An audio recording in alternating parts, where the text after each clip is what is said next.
Hi guys! The theme for this week is strengths and weaknesses. I have made different note cards about my strengths and weaknesses, and I should point out that I have 2 weaknesses cards and 3 strength cards. Therefore, I am a good, strong person that doesn't have a lot of weaknesses, which probably if you get to know me, you will realize is totally false. Moving on, the first one I'm going to go over is driving. Honestly, this is probably like on a case-by-case basis. Everyone tells me that I'm a bad driver. My mom says that I'm a good driver, but that's because like I'm conservative driver when I'm with my mom. But when I'm in the real world or with my friends in a car, then like shit gets real. I'm really good at emoji placement. I like finding the correct emoji for what I'm feeling. I'm good at rescuing bugs. I really don't like it when people kill bugs unless they're like flies or mosquitoes, because those bitches can just die. Probably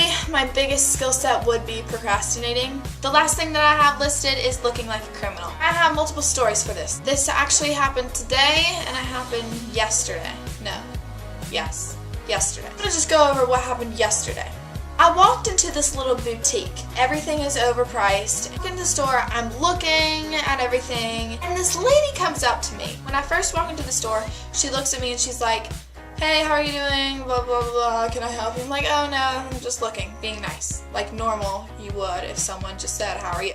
And then she comes up to me, and this is what she says: "I'm gonna have to ask you to leave." And then I'm thinking, oh, well maybe they're closing. But no, I ask, I'm like, "Oh, why?" And she says, "Because I just feel like you're a risk to our merchandise." What does that even mean? How am I supposed to take that the right way? Because I'm thinking, oh, maybe I'm not touching her objects the proper way. Let me take you to the store so you can envision it. There's like a 2-year-old sitting in the corner playing with some pottery that's like handcrafted from some old lady that lives in North Carolina. The little girl is like playing with it like they're freaking Barbie dolls. And I'm sitting here going through a rack of clothes and the lady asked me to leave. Really? But I leave because apparently I'm a risk to her merchandise. She probably thought I was going to steal something, which leads me to what happened today. I walked into the Target. If you live by Target, or you know what that is, then you know that you can get lost in Targets for hours. If you don't know what a Target is, it's like a classy Walmart. It's like a superstore, and they have everything in it. But it's nice and you feel like you should buy everything. Looking and they're like, oh, I can't even afford anything in here, why am I in here? So I walk out. I'm like 50 feet away from the door and I make eye contact with the security guard, like the guy who's, I don't even know what his name, like he has a title that I'm sure makes him feel so badass when he's not anything. It's like the mall cop of the Target. And then he starts walking towards me and I can see him out of the corner of my eye. Oh God, he thinks I've stolen something.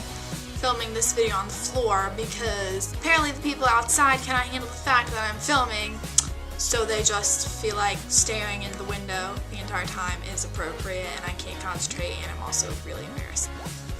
I don't even know where I am.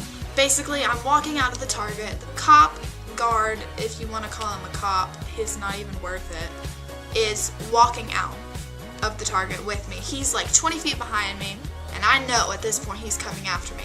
I walk to my car. He stops right at the exit of Target, like he doesn't go past the parking lot and he just stands there. What do you do when the cop's coming after you but you know that you didn't do anything? And then I start thinking about everything I have in my car and what if I have like my cocaine in the car at the moment, because I'm a cocaine dealer also. At this point I'm driving past the Target and I see him talking in this walkie-talkie like, "We have a code 24/7 B100 3000. I drive past him slowly. There's like pedestrians crossing, so I have to stop. And when I stop, he comes behind the car. He's like 20 feet back behind the car, but he's behind the car, looking at my car, license plate, looking at the license plate, and he's talking and is talking. And I'm like, oh my God, they're getting my license plate. I'm going to jail. I'm also laughing hysterically. There's like country music blaring. I'm singing and laughing and crying, and like everything that you could possibly think is going through my head. And I turn out of the Target and I park in an Arby's because at this point it's raining. It's pouring down raining. Everything in the world that could possibly be happening decided to happen at that moment. So I park in the Arby's and I'm like thinking about my choices. The way that this shopping mall center is, there's like a Target and there's a bunch of other stores and then there's like fast food joints, but there's only one exit to the main road. So I'm thinking, since there's only one exit, this guy probably has like radioed in the SWAT team to wait because they're convinced that I've stolen something at Target. When in reality, I stole nothing. But apparently I look like a criminal, so I'm really good at looking like a criminal. Moral of the story, there's no moral, there's no lesson there. I didn't do anything wrong. The police officers take everything out of hand, and apparently I was a risk to their merchandise, as the little old lady who ran the little boutique thought before. Definitely one of my skills is adding a southern accent into Portuguese. I'm currently in the process of learning Portuguese. I don't think that I'm that southern, but honestly, if I start talking to people who are really southern, then I get back into it and like pick up that really big draw. I have an app on my phone where I record myself speaking a certain sentence in Portuguese, and then like someone who really speaks Portuguese will say it, and when you compare the two, like, it is hilarious. I totally understand that I'm going to embarrass the crap out of myself when I travel abroad. I don't even want to give you an example because I'm so embarrassed. I'm going to tell you some of my weaknesses, and I have 2 cards of weaknesses. Number 1 is being on time. I suck at being on time, because, especially in the morning, because I always sleep in, and there's always traffic everywhere, obviously. Yeah, basically I just suck at being on time. I babysit frequently, and I'm not good at knowing what is and isn't appropriate in front of children. My kids are going to be running around like dropping the F word everywhere, and it's going to be perfectly fine with me.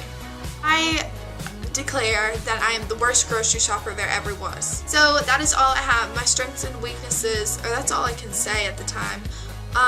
Yeah, so I hope you guys tune in for next week's. Also, like every other day this week, that there's going to be somebody. I hope you guys enjoyed this video. Make sure you subscribe to the channel, give it a thumbs up. If you were interested in becoming a part of this collab channel, then check out what you have to do down below. Okay, that's all. Bye guys.